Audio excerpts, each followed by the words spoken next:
Yeah, thanks, Todd, and great to make yourself available here, Bruce. Yeah, so my question is, I'm looking at the book here, and it resonates with a few questions from our members. So, first one is, what do you feel is the value of a business peer group?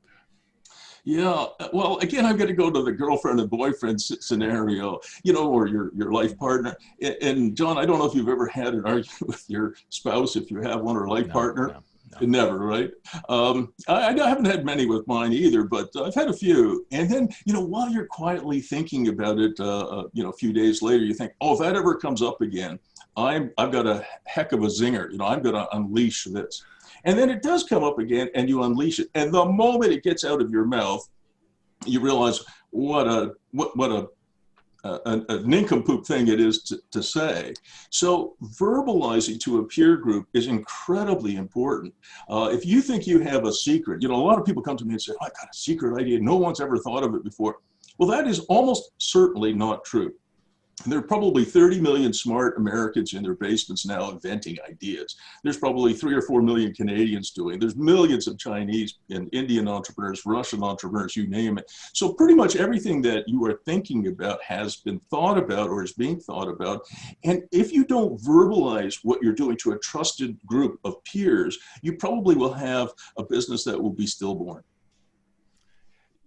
Yeah, what you mentioned there really resonates, and it's great to have that sounding board that you talked about. And these people get you too. It's interesting.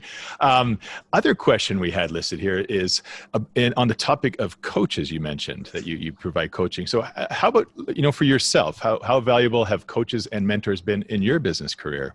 Well, I had a coach. He was a well-respected business person back in the day when I was in my late 20s and I got going. And he was a wonderful sounding board. He was a mentor, a good person, a trustworthy person. And unfortunately, he took early retirement at 55, moved to Florida, and died a year later, 56. Mm-hmm.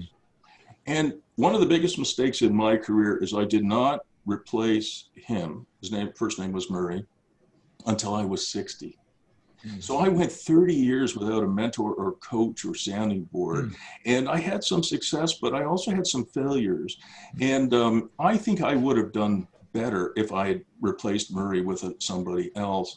And, when you look at the National Hockey League and the National Football League, about 50% of all NHL players are broke within 5 years of their playing days being over, and about 75% of National Football League players.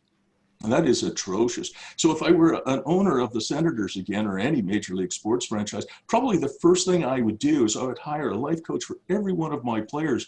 Terrell Owens, who's a well-known former National Football League receiver, has told the story publicly that, when his playing days were over, he did find himself a coach, and has made a huge difference to his personal life, how he relates to people, his business career. And if he had done it a few years earlier, he still would be playing